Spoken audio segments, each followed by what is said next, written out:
Okay, so there are a few basic principles to chopping anything that I'm going to touch on when we're chopping up this particular apple. The first one is always try to chop with a flat surface. And what I mean by that is the flat surface of the fruit or vegetable that you're chopping. So with this, the flattest surface that you have is the flower part of the apple. So you start with chopping off the sides here as close to the core as you can, and just go around.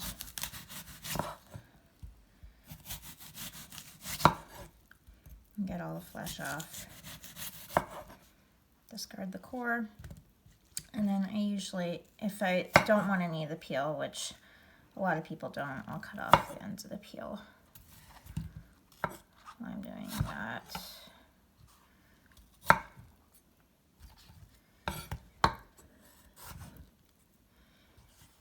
It doesn't really matter if you aren't a hardcore stickler about the peel, but for perfectionist's sake, I mention it here.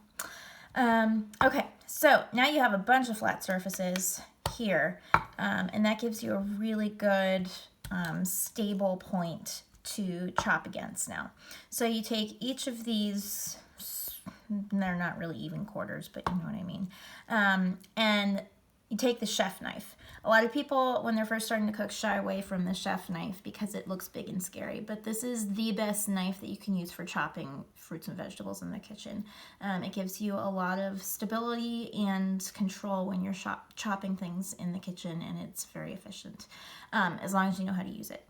So the best way to use the chef knife is to pivot on the point of the chef knife, and I think they call this officially, I think chefs call this the rock and chop, but basically the idea is that you pivot on the point and chop down and keep doing that like that, and as you're chopping down each time, you're pushing through the fruit or vegetable that you're chopping a little bit more each time. So you're kind of progressing it like through like a machine, kind of like a guillotine type idea.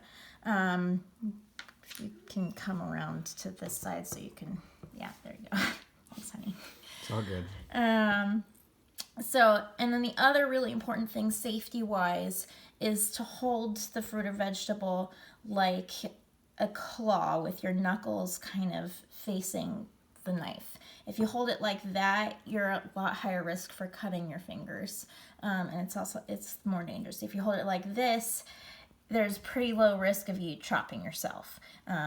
So you hold the fruit or vegetable like this, pivot on the point, and just slowly progress the fruit or vegetable through as you keep chopping. And then you just keep doing that for all of the apple slices. So I'm just going to keep doing this. And the thinness that I'm chopping this apple is about how thin I like to make the apples for this particular recipe with the caramelized apples and the pork tenderloin.